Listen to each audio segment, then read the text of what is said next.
बिस्मिल्लाहिर्रहमानिर्रहीम। अस्सलाम वालेकुम। आप देख रहे हैं DNN न्यूज और मैं हूं गुलाम ज़हरा। अब रुख करते हैं खबरनामे की तरफ। जर्मनी ने अपने लीडर को अलविदा कह दिया। वो अपनी बलकोनी पर बाहर आई और पूरे मुल्क में 6 मिनट तक खड़े होकर तालियां बजाई गई। इक़्तिदार के 16 सालों में अंजेला मर्केल ने अपने किसी भी रिश्तेदार को रियासती ओहदे पर तैनात नहीं किया।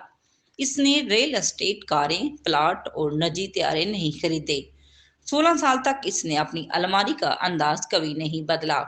एक प्रेस कॉन्फ्रेंस में एक सहाफी ने मेरकल से पूछा, हमें एहसास है कि आपने वही सूट पहना हुआ है, क्या आपके पास कोई दूसरा सूट नहीं है? इसने जवाब दिया, मैं सरकारी मुलाजम हूँ, मॉडल नहीं। फिर एक और सहाफी ने पूछा, कपड़े धोने का काम कौन कर रहा है, आप या आपके शोहर? इसका जवाब था, मैं कपड़े ठीक करती हूँ और मेरा शोहर वॉशिंग मशीन चलाता है।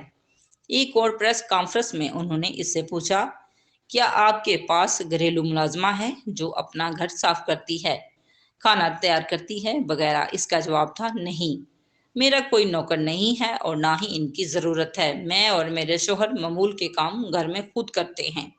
मोहतरमा मिर्कल किसी दूसरे शहरी की तरह एक आम अपार्टमेंट में रहती हैं।